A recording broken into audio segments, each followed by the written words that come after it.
காவேரி மகளிர் கல்லூரியில் நடைபெறும் ஃப்ரெஷர்ஸ் டே கொண்டாட்டத்தில் கருணை செம்மல் விருது பெறும் ரொட்டேரியன் டாக்டர் கே ஸ்ரீனிவாசன் கலந்து கொண்டு சிறப்பிக்கிறார். திரு நாஞ்சில் கோலப்பன் அவர்கள் நம்மோடு தொலைபேசி வாயிலாக இணைகின்றார். திரு கோலப்பன் வாரிசை கொண்டு வர போறாரு, இப்படியா அப்படியான நிறைய குற்றச்சாட்டு வச்சுங்க, இல்லன்னுட்டாரு. சொன்னது யாரு? இபிஎஸ். இப்ப சொன்னது நீங்க சொல்ற இபிஎஸ். இதுக்கு முன்னாடி வாரிசை கொண்டு வர போறாரு சொன்னது யாரு? சி.வி. சண்முகம். அவரு எங்க அவர் தானே பொதுச் செயலாளர் ஆக்கி வச்சாரு. அவர் தானங்க ஒரு உச்சபட்ச அதிகாரம் கொண்ட பொதுக்குழுவால தேர்ந்தெடுக்கப்பட்ட பொதுச் செயலாளர் இடைக்கால பொதுச் செயலாளரை உருவாக்கி வச்சாரு. அவர் சொல்றதுல அர்த்தம் இருக்கு, உண்மை இருக்கலாம். ஏன்னா இவர் அது உண்மை இருக்கட்டும் இல்லாம போட்டும் பொதுச் செயலாளரே இப்ப கிளாரிஃபை பண்ணிட்டாரு. நீங்க யார் மேல குற்றச்சாட்டு வச்சீங்களோ, யாரோட மகன் வரப்போறாருன்னு சொன்னீங்களோ, அவரே என் மகன் வரமாட்டான்னு சொல்லிட்டாரு. வரமாட்டான்னு சொல்றாரு. ஆனா இந்த சூழ்நிலையில வந்துட்டா இருக்கிற 10 பேர் வெளியில போயிருவாங்க. இப்ப இருக்கிறதே 10 பேர் தான் அவர் பின்னாடி நிக்கிறாங்க. எல்லாருமே கட்சியை விட்டு போயாச்சு. இந்த கட்சியை காப்பாற்றணும். இப்போ நம்ம அண்ணன் ஸ்டாலின் என்ன சொன்னாரு, என் பையன் வரமாட்டாரு. அப்புறம் கூட்டிட்டு வந்தாரா உதயநிதி ஸ்டாலினை? இல்ல அவரு மந்திரி ஆக மாட்டாருன்னாங்க. அப்புறம் மந்திரி ஆயிட்டு துணை முதல்வர் ஆயிட்டாரா? அதுதான் இவங்க எல்லாம் செய்ய மாட்டேன் பண்ண மாட்டேன் சொல்றாங்க.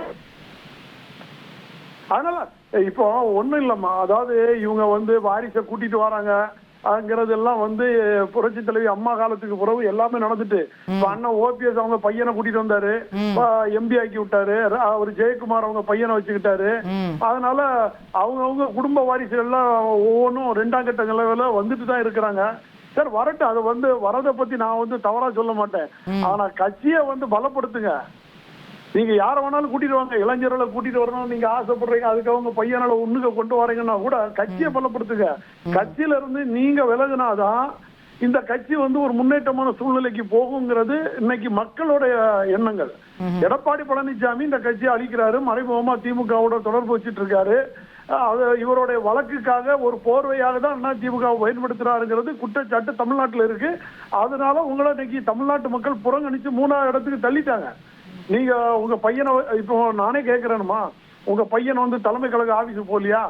அங்க இருக்கிற நிர்வாகங்கள் எல்லாம் பார்க்கலையா? இல்ல கூடுதல் உறவு அமித்ஷாவே பார்க்கும்போது அங்க உட்கார்ந்து இருக்கு இல்லையா? அப்போ உங்களுக்கு உறுதுணையா நீங்க உங்க பையனை வைக்கிறதுனால தவறு இல்ல, என்னை பொறுத்த வரைக்கும் தவறு இல்ல. கூட்டிட்டு வர்றதை பத்தி நீங்க கொண்டு வர்றது பார்த்து, ஆனா நீங்களே சரியான தலைவர் இல்லைங்கிறது நாங்க சொல்றோம். இல்ல இப்ப கட்சி தோக்குது, தலைமையில மாற்றம் தேவைன்னு நீங்க தான் சொல்றீங்க. இப்ப இன்னைக்கு இளைஞர்களுடைய தேவைங்கிறது எல்லா கட்சியிலயும் பார்க்கப்படுது. குறிப்பா தமிழக வெற்றி கழகம் வந்ததுக்கு பிறகு இளைஞர்கள் எல்லாம் எல்லாருமே நம்ம ரீட்டைன் பண்ணிக்கிறோமா எல்லா கட்சிகளும் பாக்குறாங்க. அப்போ ஒரு அடுத்த தலைமுறையினரை கொண்டு வரதை ஏன் நீங்க தப்பாவும் பார்க்கணும்? நீங்க தான் இதையும் சொல்றீங்க, நீங்க தான் அடுத்த தலைமுறை வரக்கூடாதுன்னு சொல்றீங்க. இல்லங்க, தமிழக வெற்றி கழகத்தோட வேற எந்த இயக்கத்தையும் நீங்க ஒப்பிட்டு பார்க்க முடியாது. ஏன்னு கேட்டா அது அலையா கூட்டம் வருது, அவரை தேடி வருது. இங்க அப்படி இல்ல. நீங்க ஒரு ஆளை வச்சு அவங்கள இழுத்து கவர் பண்ணி கூட்டிட்டு 300 ரூபாய் 500 ரூபாய் கொடுத்து கொண்டு விட்டாதான் ஒரு கூட்டம் வருது. அங்க இளைஞர்கள் அவரு விஜய் வாராருன்னு சொன்னாலே காலையில இருந்து ராத்திரி வரைக்கும் அப்படியே அவர் போறது வரைக்கும் காத்திருந்து எத்தனை மணிக்கு வராங்கன்னு ரோட்லயே காத்து நிக்கிறாங்க. நம்ம பாக்குறோம், சென்னையிலே நிறைய இடங்கள்ல பாக்குறோம்.